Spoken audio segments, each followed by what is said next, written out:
Muli na naman nating ipagdiriwang ang buwan ng wikang pambansa ngayong 2024.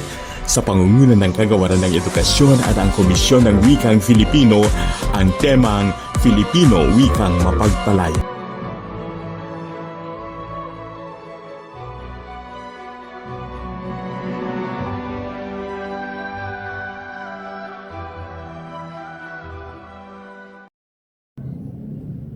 Masama bang lumaban para sa kalayaan? Masama bang ipagtanggol ang bayan laban sa pag-aabuso? Masama bang magsalita para sa mga takot matwiran?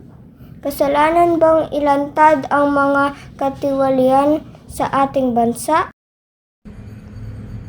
Ako si Jose Protasio Rizal Mercado y Alonzo Realonda, mas kilala bilang Dr. Jose Rizal. Sa aking pagsulat ng mga nobela ay pinilit kong sagutin ang mga mapanirang puring paratang sa ating mga Pilipino. Alam ko magaling ka, matalino ka, tamad ka lang mag-aral. May talento ka, nahihiya ka lang. Maganda ka, hindi ka lang nag-aayos.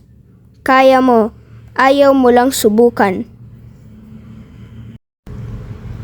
Ang hindi marunong magmahal sa sariling wika ay higit pa sa hayop at malansang isda.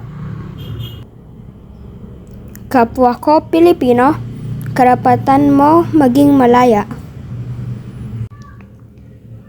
Naniniwala ako na ang kabataan ang pag-asa ng bayan.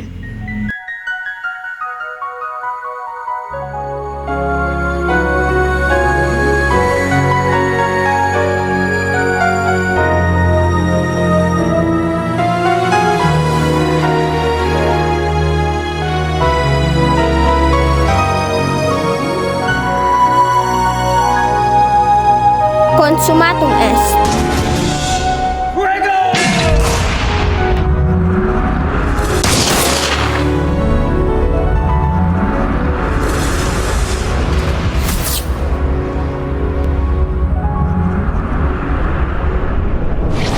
Dakilang lahi, nasa iyong hangin, pag-ibig ko, inang bayan.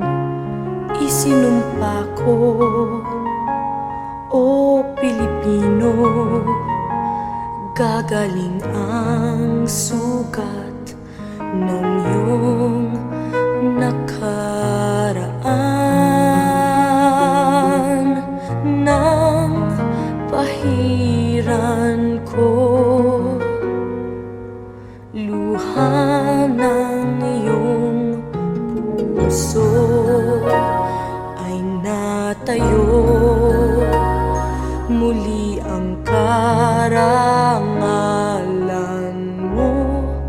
O ang pag-ibig ko'y sa'yo, inang bayan. Ikaw ang siyang dalangin ko sa Diyos kailan pa man. Kuminang ng iyong bituin at sumikat ng araw. Ang kalayaan mo'y sinisigaw.